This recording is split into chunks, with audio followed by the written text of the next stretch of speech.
All right, we are here for part two of interviewing our good friend and Dharma teacher, Scott Brusso. Um, Scott, we were just talking about your martial arts experience, and I was just going to ask you. You said might as well do it on camera. Yeah. So, what did you study as a martial artist? So it was fairly interesting because definitely was part of my path. Because of martial arts, I ended up getting into yoga because I was early teens and my body was kind of tight, and so I wanted to use yoga in order to become more flexible, for what you do in martial arts.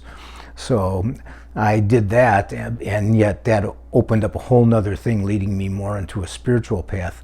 But for me, the martial arts was always a spiritual path, and that's why I felt on my journey I would be able to, go someplace where I was looking at that point was going to be the Seychelles Islands, and do my martial arts and be able to find the answers I was looking for in life. So I started off with a Japanese style of karate, which was a Shotokan karate, and which was quite good because karate is like a lot of other things. It depends where you are at a time. So the Japanese style of karate was a little bit harsher, a little bit rougher and things, which was better for me. If I would have went into something, let's say a little bit softer style, let's say, which would be the next one that's still pretty hard but was soft, say a taekwondo, tang soo do, the Korean styles, move into kung fu, which is softer version, and then finally even something like tai chi at that time probably was not suitable. Wouldn't have been suitable. I might not have went forward. So I needed more of a harsher level. And so I studied the Japanese style of karate. And when I moved to California, I looked for a dojo, to practice, and I found one that was excellent, a very good teacher, which is the most important thing. It doesn't matter as much what style as it is the teacher, because that's what's going to really bring you along. So I found a teacher there, and it was quite interesting. We did many very strange things that would seem at that time. We'd go some places like Yosemite, and we would have training where we'd be moving, and the sensei would all of a sudden jump out of bushes and things. So it was like all the time.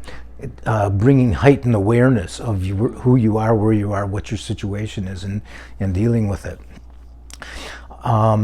Ultimately, another Japanese man who was a captain of his team in Japan, which was something called Shorinji Kempo. Shorinji Kempo. A lot of people know Kempo here more, but it's more Chinese. This Shorinji Kempo, I think also believe it goes back into the traditions like you see with the Shaolin monks and things. Anyway, he came to the dojo. He was, he had just moved from Japan, very young, young man as well. And I began training with him, and he became my real teacher in karate, basically. Somebody I felt it was extremely hard for me to leave San Francisco when I was getting ready to leave on my journey, to go off and eventually make my way toward India. Breaking away from him, I had a strong, very strong link with him, and so that was a bit of understanding. And he also was very good with tests because I became his #1 student, and so. When before class every day, we would sweep the rooms and, mop it down quickly, as part of the practice as well, to, prepare it properly. Similar to what we would do with preparing our meditation rooms and things now, or we would do in a gompa or temple and things. But I remember sitting there one time while the others were doing it, and then he just looked and goes, "Scott too!" Because I was sitting there almost like thinking I'm above this. Let the lesser ones do it, Right. and it puts you into your, into the place there, right, right away that you're not above this. At no stage are you above that. So that was, that was something that was very important to me. I did study, Tai Chi and other things later on and things, but that was more or less the, training, that I had done in that particular time. I wanted to tell you a little bit about, well, two things I wanted to tell you before we go on a little bit further. Off of martial arts and things, which was, very important to me for all that time. And as I said, when I was in Afghanistan, I very well might not have made it out of there, but my training, my discipline in there was very good. So that's something I always respected, as far as a practice goes. But I wanted to mention a little bit about an interesting story that took place. So when I was sent to Australia, and I was there as a spiritual director at Chenrezig Institute in Queensland, I would travel other places, in order to teach, whether it was Sydney or other parts of Australia or New Zealand. I would travel around. So I was taking a flight back from Sydney to Brisbane in order to, then from Brisbane we'd drive up. Now you can fly right up almost, into Queensland, into these northern areas. Back then you couldn't, so you do that, and then you'd take a, basically get a car or somebody pick you up, to go. It's a couple hours to go up to Chenrezig Institute. Anyway, I'm sitting next to this, next to a young girl, and I believe she probably, I don't know, I have no idea. I'm guessing she was somewhere around 20 years old at the time, or 19. I wasn't that much older than that either. But there I am, a monk in my robes and things, and so, she starts asking me questions. And it turns out that she was going to Brisbane to work there, something to do with the ballet company and things within that. So we got into talking and things about it, and I gave her some books to read, and also told her about the center we have in Brisbane, to go for that, and okay, just leaving it just at that. And so, she got involved, and I'd see her from time to time, and eventually also see her in Melbourne. Now, while I was in Melbourne, there was a Kargyupa Lama there, Tralag Rinpoche, who, very high Lama, many, I don't even remember now, maybe 9th incarnation of the Tralag Rinpoches, and young, very young. He was quite young. He was younger than I was. He passed away about 10, 11 years ago, unfortunately, and he's got books out, things on Mahamudra and other things, but I would go to visit with him, and we would talk Dharma and talk about, teaching to the Westerners and things, and just beautiful type of things that, we would have these very nice time together with. So eventually I left Australia, I left Melbourne, and then one of the times I come back, I found out that Tralag Rinpoche had married this, particular lady. Wow. That happened just because she was sitting next to me on an airplane. Wow. She got involved in Buddhism and things, in Tibetan Buddhism, into that, and her name is Felicity, and she's a yoga teacher, and she still does something running his center that he had in Australia and things there. But it was just one of those interesting things, which, here you end up having a relationship with somebody, this teacher, and then eventually who becomes his wife is somebody that, how did it come, this roundabout way, being in the centers, coming to Melbourne, being at Taros, and all of a sudden she meets Tralag Rinpoche, and they end up getting married. Now, can you explain that in any way, or is it that sort of the unspoken, interesting karma of things? It's just the karma things. It's just what causes us to at any time in our lives be at one place at one time where you end up meeting somebody that becomes a close friend. I ended up sitting next to somebody one time, and then we became friends forever. If I didn't sit there, if I wasn't, you just... And there's also like an openness that's important, like to both of you. If one of you were in a lousy mood, and your mind was shut down, you might not have talked to her, or something, right? Oh no, I would have talked to her only because. Well, knowing you would have talked to her. I would talk. I mean, I like talking and Yeah. I like communicating with people, but when But she I'm talking about like the average person, like. yeah, you could be, but she Right. she basically was interested in who I was, what I was good. You hear somebody that's not dressed like everybody else, but is obviously a Westerner. Not now, I wasn't an Aussie, but American. We're both speaking English and things. So Right. yeah, so I don't know. You'd have to ask her basically. But anyway, it was a what I consider to be quite an interesting thing. The other thing I wanted to mention, because what's very important, as I said to you before about the teachers in martial arts, and it's the same in spirituality.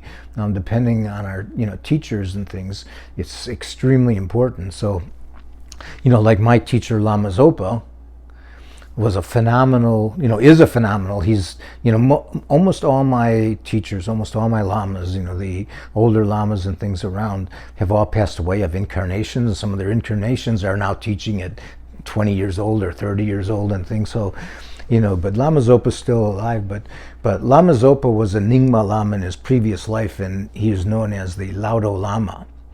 So the monastery, the Gompa, which is up in Nepal in the Sulukhumbu area there, which is where we would go to do retreats and things.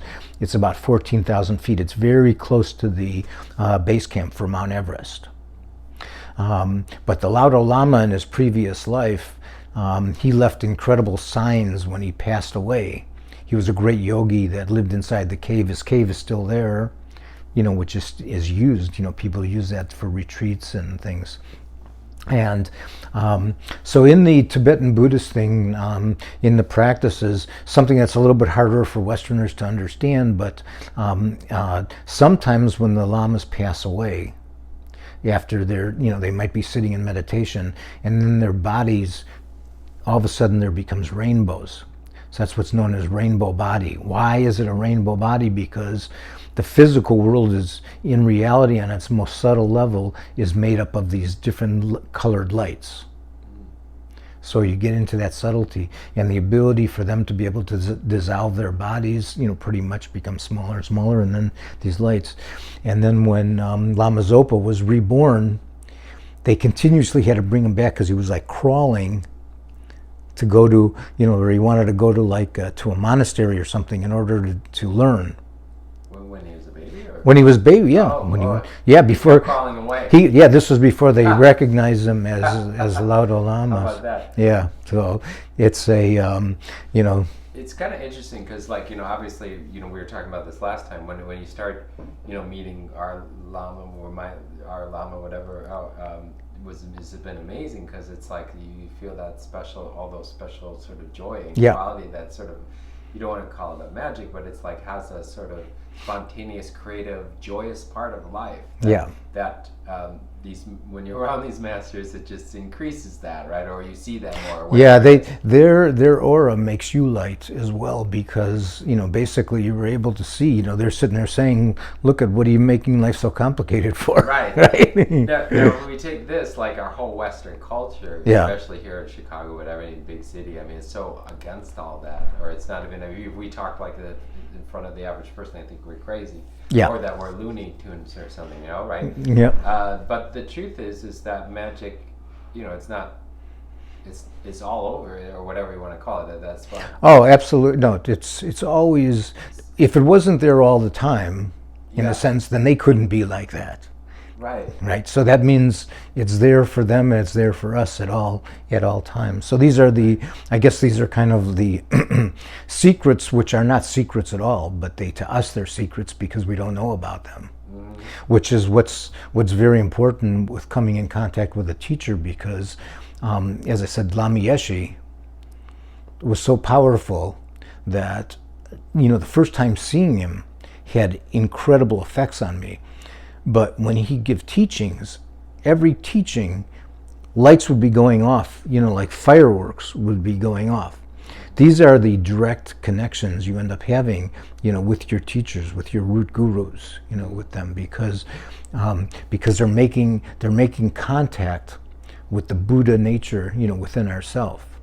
And this is utmost important because we can sit inside of a classroom at any university. We can go down the street here to Northwestern University and have an Eastern Studies guy be able to talk far more elegant than Lama Yeshe ever could, or Lama Zopa or myself, but they don't have the power of the realization. So the reason Lama Yeshe was so powerful and why he always had us, whatever we took, initiations or different things, was the most important was to practice. Why?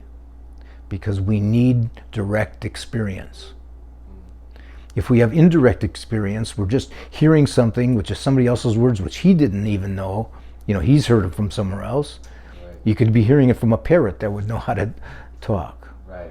So the direct experiences are what give us, sometimes you'll listen or read things on Dzogchen where they talk about direct, direct experience, with the teacher, or direct experiences. So just to talk on a simple level, let's just say you never knew about chocolate. And I tell you, well, chocolate is kind of like this. It's got this, it's kind of sweet, like the sugar you put into your tea, or the honey that you use, or this and this and this and this. Yeah. And you got this little indirect thing about knowledge about sugar or chocolate. But until you taste it yourself and have the direct experience, oh, that's what it is. Then again, when you take it, oh yeah, I know what that is. Not just, oh, maybe that's sugar, maybe. Once you start to have direct experiences, it becomes so powerful, because then, that's when you can begin to more or less become that experience. Like I said to you last time we were talking, you don't practice karate, you are karate, if that's not the case. So you become the experience. So the teachers that can open that and allow that connection basically for you is what's utmost importance. So it's a teacher, and then it's also your own practice, which I absolutely think is more difficult when you're living a basic Western life where you're working 60 hours a week, worried about, I'm not talking about me particularly, but I do, about anybody. Like the average person, maybe they don't even think about these things, right? Well, I think, like I was mentioning before to you, that basically, like for myself, it was necessary for me to be put into a monastic situation and be, the vows that you take are these 253 vows as a full monk, and these are like, you have the very root vows, and then you've got some lesser ones and lesser ones. Those are like fences to protect you. So that's utmost, was utmost importance to me, just like, doing Shotokan karate or a Japanese style was suitable for me at that particular time. Right. With limit, I've come up to really embrace that more than when I was younger. When I was younger, I thought freedom was, drinking a lot of wine in Spain or whatever it was. But now that limitation, I gave up drinking a couple years ago for spiritual reasons, is the best thing that I ever did. Yeah. It's like those subtle things that so that sort of, like you say, it's the protection of your good heart, your good energy, yes, your body good. Yeah. It takes us sometimes a long time to learn that. Now I will tell you, you might become a stage where you're able to drink again because you've moved on. The all of the things with all of the teachings and everything, they're like a boat. So once you get to the other shore, and I'm not saying other shore of enlightenment necessarily, but you get to certain stages, you don't drag the boat with you. Or if you use a bridge, you don't grab and take the bridge with you, after you're going. So there are things. It's always becoming dependent. That's why Buddha taught dependent arising. Everything is dependent on your situation. My situation needed such. At other stages, which is what we probably can get into, is why am I not a monk any longer? And that basically is because you move along to a stage, and I wasn't living in the monastic in situation anymore, so I wasn't reaping, most of those benefits. And so you get to a stage where you think, well, maybe, is it necessary? And for some people it still is. For myself, it, was not. It was time to make a move. But before we get on to that a little bit, I wanted to just mention one other thing. Lama Yeshe used to have me give him foot massages all the time, which is a fantastic thing, to be able to have your guru and be able to, give him foot massages and things. So one time we were with one of his teachers and, one of my teachers who I took teachings and initiations, a very powerful Lama named Zong Rinpoche, Z-O-N-G, Zong Rinpoche. Long white beard, older, almost never smiling, very, almost scary, frightening and things with him. So all of a sudden, one time I'm sitting there talking to Lama, and Zong Rinpoche is there as well, and Lama says, give him foot massage.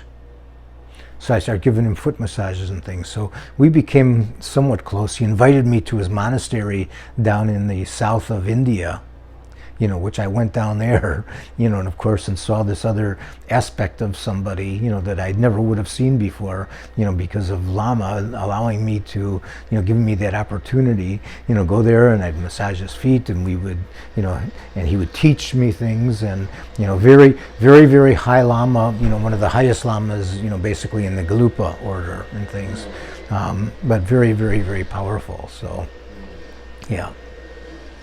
Yeah. All right, so a lot of questions. So, one thing that might be interesting to me. So obviously, we have a little in common. Like I started with Taekwondo and did some Aikido, but by that time I was a little older. I couldn't stick with it, although I loved it. Yeah. And then yoga, I kind of got into yoga, and then I got into the more and more intense types of yoga, including Ashtanga, which kind of injured my body permanently a bunch of right. in some places. But that was kind of I needed a real physical, to move and that sort of thing. And then I got into Zen, at that time too, so those years, and then now Tibetan Buddhism the last 15 years. So the thing about Tibetan Buddhism is so rich. There's so many, like you said, Rinpoches, Lamas, lineages and stuff, and teachings and this sort of thing. So what would be your advice to people just getting into it or finding their way? Because I hear sometimes like, watch out for that lineage, but this lineage is good or whatever, and it's like you're trying to navigate this incredible ocean, it seems like, of things. Yeah. So how would you, obviously it's sort of already happening for me, and I feel immensely lucky for that, for Lama, but how would you navigate that? Are there any things to navigate in that world? What's the advice? Yeah, I think in general, there's an interesting thing that's that people have read about before, where they say when you're ready, the teacher will appear and things, which is really what takes place, because the Buddha mind is there all the time, and so how it's going to manifest for someone and things is always going to be there. As far as the lineage things go, and which one, and avoid this or avoid that, within the Tibetan Buddhist thing, there's those type of things, which somebody says, oh, don't do that one or don't do this one and things. They're not talking Dharma. They're not talking about the teachings. They're talking politics, in my opinion. That's politics. If you take a look now, most of the, you see, if you go onto a site there with His Holiness the Karmapa, he'll have things with pictures with the, His Holiness the Dalai Lama and things, or a picture with Sakya Trizin from the Sakya sect, or the Nyingmapa. I think that in general, I noticed coming back, I was a bit isolated because I was off into retreats, for lots of times, either taking teachings or in retreats, and kind of isolated, and didn't come across as. I came across it when I'd go down to Bodenoth or other places once in a while, but it didn't affect me much. I wouldn't get involved in listening to that. You always need to, they always say, don't believe a teacher because he says he's teacher, because he's great, or because he has a reputation. You need to check it yourself and make sure that he kind of fits the qualifications, whatever that might be. And that's the same thing for you, even with your, root guru. You'll know, basically that, that power will be there. And you will probably have, new people along the path. we'll probably have certain ways where they'll have connections with somebody, but maybe it'll start first just by reading some books and things. So it just depends how you come across it, but in general, I'd stay away from the politics and extract the essence. That's why I never stopped looking, to be able to experience wisdom, no matter, what the Lama, say, grew up in a monastery that was a Kargyupa Lama, a Sakyapa Lama, Nyingma, or whoever it might be, basically, that's, to me, is not what's important. Okay. Now, in the practices themselves, a lot of the practices, they have a lot of things that are very powerful within that lineage where you're going to look at that. So even when you do things, when you practice the different things like, let's say, the 6 yogas of Naropa and, heat yoga, psychic heat meditation and things, these go back to the lineage of, Marpa and Milarepa, they're called the 6 yogas of Naropa because, Naropa passed them on, come from India. So there's a lineage there. But for me, you just have total respect for that lineage. The Nyingmapa Lamas, of course, Guru Rinpoche, he's that's what the Nyingmapa lineage basically goes to. But all the Lamas respect, no matter what sect they are. They'll have pictures of that. So I wouldn't get particularly, involved in the political things. That's a good point. Okay, so a couple of other questions that might be interesting.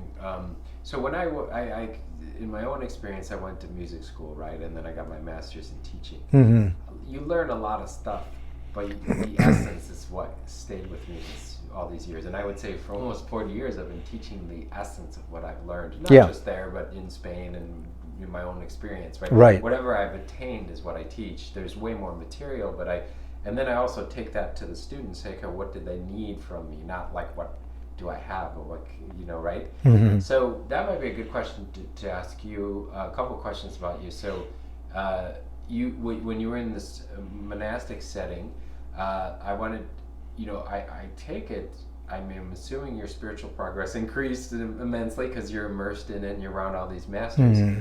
And so you might want to, I was sort of curious how that changed from layman to monk, what changed for you in that period, and then from monk to layman, what essence of that did you retain now 70 living in Chicago, right?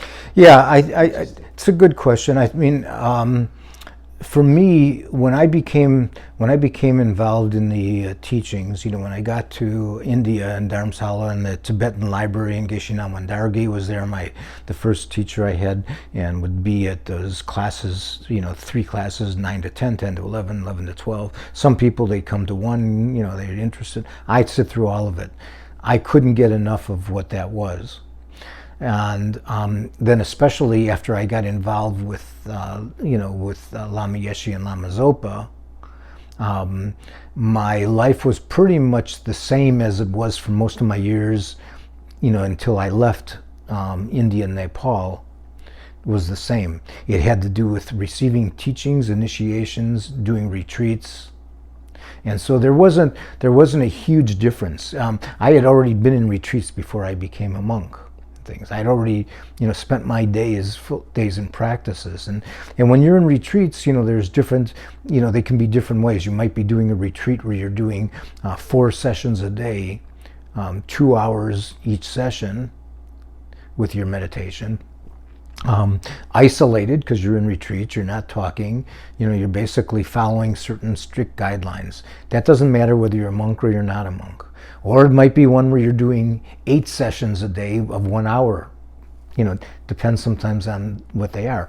But it's not much of a big difference. The big difference was after leaving India and Nepal, and the difference in, what, was taking place from there. Now, luckily for me, to begin with, Chenrezig Institute, where I went to begin with, at first, is on 200 acres of land, and there were other Western monks and nuns there that had been taking some of the teachings for the few years that had been there or had come back, and Lama put me in charge of those monks and nuns as well as the spiritual programs to work with the Lama Geshe Loden and Zazab Tuku, who's actually does many teachings online now, great great Lama himself. And what happened there is that I was living kind of a monastic situation as well for that. Some of the times I was in retreats, sometimes I was leading retreats, sometimes I was leading courses for people and things. So it wasn't quite as same as being, let's say, in Nepal then, or being in retreat anywhere else, Nepal or India, but it was pretty close. It was, pretty much the same. The bigger change took place in moving to Melbourne, to the city center. So once I was there in Melbourne at the city center and things, then I wasn't in the monastic. Now I was giving teachings throughout the week. People would come to ask me questions because in Melbourne, in Australia, they're unbelievable interested in Tibetan Buddhism and things. It's just phenomenal what takes place there. Basically when I helped bring His Holiness in, but I had heard on one of the other years when His Holiness came in, the Dalai Lama, and they had to turn people away into one big huge stadium that he was coming to. So some reason there's a strong, not like Chicago. Chicago doesn't have a huge connection and things in some ways, but Australia as a whole is a very strong connection. So, but when I was there, I was teaching, I was invited to some different things, like to Monash University and to different ones to give some courses, some talks and things. And I travel around, I do some of the psychology things. But I began to start to once in a while dress Western, not wear my robes as well. And finding that it was easier sometimes connecting or moving around and that. And so, that became a change from, what it was before that. And then, of course, the biggest change was coming from Australia to, back to Chicago. And I'll just say quickly, the reason I had come back to Chicago, I don't know, I don't think we talked about it necessarily, but I'll repeat it again if it did. I had been in retreats, and in my retreat I kept having very strong instincts about my mother. Something was not right. And so when I got out of retreat, I got on the phone with her and I said, "Hi, how are you?" She said, "Great, everything's good, we do it." I said, "You're feeling okay, everything's good?" And she's going, "Yeah," and we hung up, we hang up. Now, for the next weeks, I'm still getting these incredible, clear pictures that something's not right, that she has cancer. There's something not right with her. So I called, she goes, no, everything's fine. So anyway, long story short, I flew back to Chicago. And, then one day she said to me, take me over to the university. And, I think I told you when we saw the doctors and things, they said they thought gallstones because of her age and things. And she did have cancer, and, she did pass away within a short period of time. And then, of course, a lot of the times during the day, my three sisters, had their husbands, and they all worked down at the Chicago Mercantile Exchange. So I went down there, just to do something, because those are very short days. You'd be home, like early, afternoon, basically. You get there early, but you come back pretty early. Right. Yeah. So I got involved in that, and of course that was a completely different energy, because that's probably as close to being what would be the other side of the coin, if you want to go yin yang, the opposite side of the coin of being up in the mountains and in monasteries and things. Right. Here you are down there with people that are yelling and screaming, with as I've said, and I don't remember if I said it the time before they're on there, but they're sitting there praying for they bought it at this number at 4 and for it to go to 5, or if they sold it at 5 to go to 4. And I just come from, where there's thousands and thousands, hundreds of thousands of monks sitting there and praying for all beings. Was that, did that hurt you at all? Was it hard to navigate that, or did you feel like you're strong enough, like it didn't matter? What was hard was the fact that you had to become an actor sometimes, because you'd hear some of the crudest jokes, for example. Yeah, I mean, really crude type of jokes, and the way people would do things or say some things, and that was kind of hard to feel and listen to. But again, you're trying to fit in, Pretty much. Like I told you with, Don Juan, the Yaqui Indian, when he told when he told Carlos, I'll meet you in Mexico City in 5 years, and there he was. All the time before, he was in almost no kind of clothing whatsoever as a Yaqui Indian, and a sorcerer, and now he's sitting there on this bench where he, 5 years before he said, I'll meet you there on this day and time, and he's wearing a suit and tie. So you need to adjust, and so the adjustment basically begins to wear on you.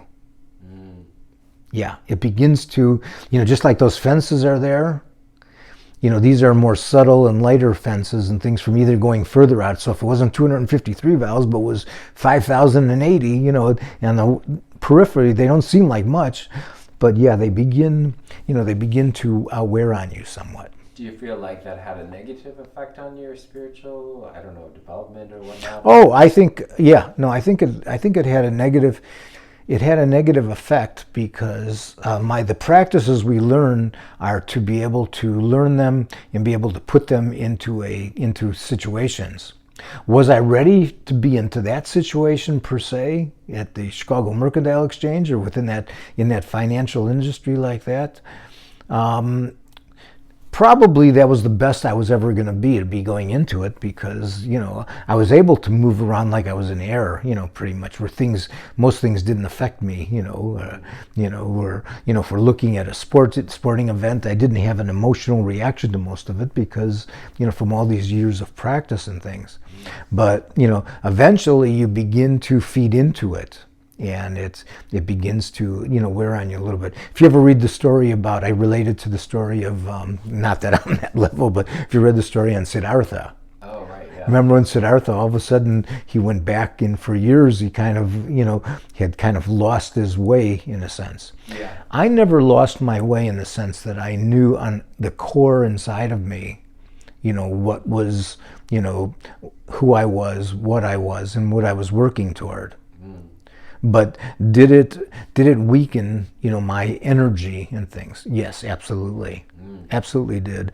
And so, the good thing was I was able to go do things like go to see, His Holiness the Dalai Lama and things, which was great because he ended up not even stopping to see other people, and he came to me and he took my son, with 5,000 other people, and, touched heads to him, got a picture with my daughter. Up in Wisconsin, coming out of the place, the other, why did he come by you and things, and took a pay. And the funny story there was with His Holiness is that we were, going to take the picture with myself, my daughter, in His Holiness, and my friend Brad, who recently just passed away, was the one taking the picture, and the Dalai Lama saying to him, something's wrong with your camera, it's not working. And Brad kept, oh, no, it's fine, it's working. And he kept going, no, it's not working, it's not working. This went on for about 3, 4, or 5 times. So he took these fantastic pictures of us, and when we got back, nothing. That didn't work. Yeah, we ended up finding the pictures because we found some other people. Oh. And they had some, they weren't the same ones, but they had the pictures there with me and with, with my daughter with him, with his arm around my daughter and things and stuff. So yeah, I never doubt our Lama, because I've never known it to be wrong. Sometimes I don't understand it. Sometimes it's almost like I don't think it's right in my own ego mind. I'm like, I don't know if he's right this time, but then over time, it's almost always like somewhat. It's pretty much right. Yeah. So that's what's kind of interesting. I almost find that funny now. So I have a lot of even when I feel something, I sort of hold it, but then I wait to see if the truth is going to be different. Yeah. Than what I think, right? Right. So how would you describe? How would you describe? Well, let me. Keep going. Sorry. Yeah, let me just say to you. So basically, merging, this. World of growing up in this, in Chicago and the North Shore into the spiritual world was very easy and great. It was like finding home. And then, of course, when you find your teachers, that's more like not only finding home, but finding the lottery or whatever else too. It's because, something's hitting you on such deep levels, that different levels of your consciousness are all of a sudden being affected by such a level. moving away, how do you begin to then again merge into a world which, of course, while I was away, has changed quite a bit? A lot had taken place. I'd left the U.S. in the early '70s, and here I am coming back more toward the mid '80s and things with this. And you could see, that was the greed is good era, right? Oh my God! And so basically, not that that's changed so much, but no.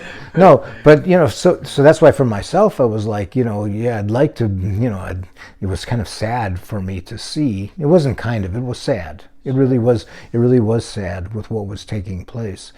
And I saw there's so many other things out there that could be shared with people, but you can't share with people if they don't want to, you to share with them, basically. Right. So that's why the teachings, basically, Buddhist teachings they're not the type that go out on the street and start going, banging the drum saying, come to me, come to me, come to me. People more or less, have to request the teachings. When they request the teachings, that's kind of how they evolve to, pretty much to a degree. So the bringing these two worlds, which is necessary for us, because the reality is there isn't any, ultimately there's no difference between this world and that world. Ultimately, they're all the same. There's a oneness of it all. There's, the emptiness, in a sense, in that you cannot find the substantial, absolutely something non-spiritual, within working in a financial industry or working in anything else. But if you're not ready for it, then you have to practice more of the basic practices at the beginning, which teach you to do right livelihood in things. Because, are you ready to be able to deal with that energy that's wrong because of the way people are doing things, but doesn't have to necessarily be wrong for you, and you can be able to do that. So Tibetan Buddhism is especially good at not rejecting anything. Everything is more or less like fertilizer for your practice. So then the real practice comes in, because then you have to begin to learn how to more or less find your way within that. So quick story. I'm working down at the exchange, and 1987 comes, and there's a crash with the stock market. So businesses, the stuff that I'm doing and things at that time, is a little bit less. And so my friend Brad, his family owned car places. One was right down the street here on Chicago Avenue, and the other one, and then owned this other one. He didn't, but his family did. Metro Toyota on Broadway. It's like Broadway and Bryn Mawr. So I went to work there after the exchange, because at those days, we weren't doing the electronic trading around the clock. So as I said, the hours, especially what I did in financial markets, in the currencies, the FX markets, ended very early, at 2 o'clock. Earlier, they used to be at 1:20 and went to about 2 o'clock. But the other ones would end at about 3:30, 3:15 and things when the stock market would close, then the S&P markets and things there. So I'd go over to the place and work afterwards from there and into the evening. So as a part-time worker, I became, the 2 months I worked there, I was salesman of the month. One day, I had one guy come in that nobody wanted to do anything with. They had some projection on who this guy was. That day I sold him 3 cars on a Saturday. Okay, so I didn't try to cheat them. I just tried to give them what they could do, a fair deal. They'd get a good quality car, and and I could feel good with myself. I didn't have to be like where they try to teach you to take every dollar you can out of them, and it doesn't matter if they're friend, relative, or what. Right. That's the world you're living in, and things what I had to deal with and stuff. Sort of seems like our ethos, overall. And plus, that idea of that, there's different levels of this suffering. Like that, the stock exchange is one, but if we went to certain neighborhoods here, it's a whole nother level of, drugs and problems. Absolutely. So you're saying basically the stronger you get in the practice, the more you're able to somehow navigate these really intense levels of suffering. Yeah, you can basically begin to work with that, with that energy and have it help you to evolve you. But it's like everything else in life. Our practice is not like this. It's one step forward, sometimes two steps back. Might be two steps forward, one step back. But it's it's not. There's always something to work with because that's the way life evolves itself. But I ended up having some children, and I got married and I had children, and I began coaching my children. So I had two girls and then a boy later on, and the two girls, I used to take them to gymnastics. My one daughter, the oldest one, did ballet, and then she also did gymnastics. And I started, the coaches there asked me to help coach. Now, I'd liked gymnastics when I was young, and I knew some things, but boys growing up here, there was a little bit of a thing about gymnastics. If you're playing football or baseball and things, that's what you should be doing, not that. Right. So I didn't really have it, but what happened is that I had a complete want to help these children along. So besides my kids, I had these kids that I would coach, and I coached them from different levels. And when I'd have to go out of town, say on a trip someplace overseas and things, they'd be very upset that I was gone. So I had very close relationships with kids because my feeling is that no child is unteachable. There's a key for all of them. It's not the same key as this other child, and I would work to find that. And so, there was one child who had a little bit of, I guess it would probably be, they would be involved now, you'd say, in physical ed, and their parents were giving them, different types of drugs and stuff for the way that they were. And, this particular girl had a problem on the bars. The bars have two levels. You have the bar and the higher bar, and so at certain points when you're doing things, to jump up to that lower bar to get to the higher bar, she couldn't do it. There was a blockage there. So I brought over the cheese, the big mats, and I made it completely flat, the same height as what the low bar was. And then get her up onto that bar, which appeared to be the ground, and then could get her to the high, and then begin to lower it. So you begin to work with the situation at hand. And like I said, when I would get kids and for the first time they'd learn how to do I'd take them through and I'd break it down for them, how to do a flip-flop or how to do a backflip and things. And once they'd get that, or a kip on the bars, where you pull and you pull, your legs come up and you pull yourself up on, it's a very hard thing to do. And they think, I can't do it, I'll never be able to do it. When they get some of these things, I say, remember, in life, people are going to tell you you can't do things. Don't ever believe them. Always remember, if you work at things, there's nothing unattainable, for yourself. So. That's good.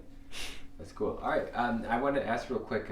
This is kind of interesting because obviously a lot of people see the Dalai Lama. Yeah. Have different levels of understanding about who he is, and obviously we know you and I know his history and all that, but how would you explain a master like that, generally, or how people could think of him, it depends who you're talking to. A lot of times, you have to understand that there's some people with very, very, pure energy there in all different aspects of life. So it could be a Mother Teresa. So you might, somebody might be, devout Catholic, and you might say, he's like Mother Teresa. But the only difference with the Dalai Lama is that he, had to leave Tibet at a very, very, as a teenager. He was put in charge, so he was the temporal head and the spiritual head of Tibet at an incredibly young age. And so when you see that there's this incredible capacity and somebody with, very much, love and compassion, for whoever he deals with, You basically, try to let them know that there's some incredibly pure energy there, and the wisdom of the universe is contained within that. Well, it's not actually contained within that physical. It can go beyond that physical body, but that that Dalai Lama is such a person. But you might have to relate it. It again, as I said, depends on who you're talking to. If they're people that are somewhat spiritual, they it might be easier than somebody that's completely materialistic.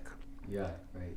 But the Dalai Lama said, what he says is, don't think about religion. My religion is kindness. So that in itself tells you, pretty much his practice is to be warm and kind and loving and try to help others. Yeah. So, and then this understanding of like certain, I mean, to me, all these masters are amazing. All these lamas are amazing. Yeah. All the Rinpoches are amazing. But I guess there's different levels of attainment or whatever it is, right? Spiritual levels that like you were talking about, Lama Zopa, Lama Yeshe, right? Mm-hmm. So, is it sort of like with music where certain people are just prodigies, or is it always training? Like they just are the right place at the right time and they get the right training? Or does it not really matter to you and me? We just do our own, or to me more than you, just do your daily No, practice. not necessarily. Do Yeah. your daily practice, Yeah. which is every waking moment, right? And just try to do the best you can and let go of any sort of need for mastery or attainment, Yeah, so basically it's a good question, but I think what you have to understand with that, Tibet was an isolated environment that very few Westerners came in. When they'd come in later on, they'd have movies about them or something, or stories of what took place, but it was extremely isolated. Now, if you went within Tibet, small country, which I don't know, let's just say if there was 6 million or so, you end up having thousands of monasteries. So 1/3 of that environment is in a monastic environment. Another big part of that are very developed lay practitioners, which could be what we call yogis. Ones that are lay, like Nakpas, like Lama, like Lamas, Nakpa Lama, that they're not in monasteries anymore, but they're in practice all the time, and things going on. And so what happens is that many of them become reborn, and so of course. All of the Dalai Lamas or the 14 Dalai Lamas were reborn within Tibet, as were many of these others. Now we're beginning to see lamas being born outside of Tibet because Tibet's not as it once was, and so somebody is like a Mozart. At a very young age, they've also already have realizations. And so as they grow up, and as they're training, if they've been identified, sometimes they're not identified. Sometimes some aren't identified, whatever reason. Usually it's the karma of the people around them. But if they become identified, they're going to be given certain type of practices and brought along, because they've already moved, just like you move within this life, whether it's, one step forward, two back, whatever it is, there's a certain amount of development going on. And hopefully you're reaching your goals of becoming, enlightened to be able to help others and bring them out. And so they're going to have an evolution. Your mind is going to be somewhat evolved more than a lot of other people you walk around outside with. So I can talk to you about some things I can't talk to somebody else about. So we're all at different levels. The ones that are called tulkus and reincarnated lamas are ones because of many times they've been very highly realized and have been teachers in previous lives and things. Yeah, and when you take that, when you start to think about that, that really shifts your whole perspective about what you're doing with this lifetime, right? And is the idea that all beings are sort of on this journey, even from different religions or no religion? Are we all sort of on this journey, or is it one that you choose to be on, or is this just the reality of life in general? We're all on it. I think Wow. I think I'd mentioned in one of one of the talks we had recorded earlier, one of the earlier talks. The reason that there's always a level of uneasiness and discomfort going on is because there's some level of intelligence inside of us that knows there's something not right. Okay, if we were to use the life of the Buddha, that would be when he was sitting there and he would never see death because being in the kingdom, the father of the king had any flowers that were dying chopped off right away, and there's only new fresh flowers there, and never saw sickness, never saw old age, never saw death. Yet at some point, there's some level of intelligence that says, something's not right here. This doesn't feel right. And so he sneaks out of that palace environment where he was completely protected, and that's where he runs into sickness, old age, and death, and says, "What is this?" And the attendant who was driving the chariot to take him out to look, that's for everybody. So within us, there's always some feeling of something is not 100% right if we're not completely in tune with our pure nature. That doesn't have to do with outside religion. It doesn't have to do with what religion it might be or what thing it might be. Truth is truth beyond everything else. So whatever that might be, there's a truth that exists within ourselves, which if we are ignoring it, we are in conflict. Okay, so that's going on. Now, if it's really bothering us a lot, then we're going to start intoxicating ourselves. We're going to watch YouTube all day, or probably not YouTube, but maybe Netflix or who knows what, all day on different things, and take our mind off of ourselves. Whereas in the Buddhist practice, we begin to see that all the answers lie within, and so we begin to sit with ourselves, and then we allow for this stuff to come about, and from that particular way, we can begin to understand our real nature. And our real nature, when it's not in alignment with our body, our speech, our actions, our energy, will create conflict within ourselves and probably within the environment around us. So on basic levels, if we do like His Holiness, the Dalai Lama says, and practice just kindness, and you're kind to everybody you come to, you're already opening up, the tension that's inside of there, the self-grasping, the self-cherishing, which is a diluted view. Yeah, it seems now a lot of times what's happening is one person has a diluted view, and then another person has it, and then they're bouncing off each other all over the place. Well, that's the problem with. So in the practices, there's in different levels, especially as you get into the tantric or Vajrayana practices, there's pure view and impure view. So we try to train ourselves into pure view, and when you have impure view, we've got a lot of views that are going on outside in the world right now. Omicron is this and that is that, and the shots do this and this do that. A lot of garbage that's out there. Some of it might be based on some reality. Most of it's not. But all of it is enough to create conflict. Oh, you're a non-vaxxer? Then there's a problem. Oh, you're a vaxxer? Oh, you're wearing a mask? What do you want me to wear a mask? What, isn't this a free country? Well, it's a free country, but it's still a country, and you have to work within society. So these views, when they're impure views, when they're diluted views, create conflict. Yeah, what if like what I find in my life a lot, I hope this relates to other people while I ask it. So in my past, maybe I was a little bit more loose about how I was with people, like just meaning that as practicing all the time. So sometimes I make friends, sometimes bounce off people, whatever. But those days are kind of gone now, and I feel like now, it still happens, but I just watch myself a lot more, watch my mind a lot more, watch my heart. And when I do make a mistake, I try to make amends right away. Even if I can't do it to the person, I'll do it in meditative in meditation and whatnot, because I really feel now that like it's like a rubber band. If you go, it's like the karma will smack you, you know. So it's like I don't want to make any more bad karma with the time I have left. You know, why do that? But I do as best as I can, right? Yeah, I think the sorry. No, it's okay.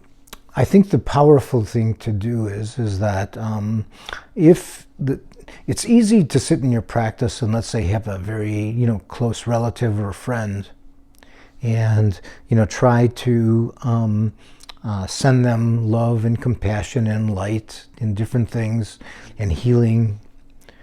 What really begins to become powerful is if you take the ones that you have a really strong aversion to and add them into this view, because anytime having that love and compassion and openness towards some is very good.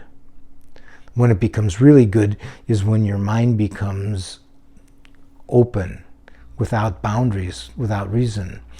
Why they call, let's say, the certain practices of love and compassion Mahayana, Maha, great, Yana, path or vehicle, is because then all of a sudden, instead of being, into a limited, viewpoint, you've now went into unlimited, to include anything and everything and everybody, within that. And that causes the heart chakra to become like the lotus flower that starts to open up, as opposed to when it's, me, and and them, whatever it might be. So yeah, it's something that we have to begin to open our heart. And you do that first in meditation. So if you take like a quote unquote enemy that maybe does do wrong things, to you, yeah, and you might have done unskillful things to them, you just try to include your love to them. And I suppose it's like forgive but not forget. Is that the motive? Like you? I don't think it matters if you forget. That's not the important thing. The forgiving part is the important part. Right. If you forgive, then what you'll be remembering will be different. Then you're beginning to see a situation as it is. So I remember His Holiness the Dalai Lama talking about, seeing a scorpion, and he said, "I don't get angry at the scorpion because the nature of that scorpion is to bite." But he also knows that anger is not the real nature of that scorpion. But the important thing there is that he sees the situation.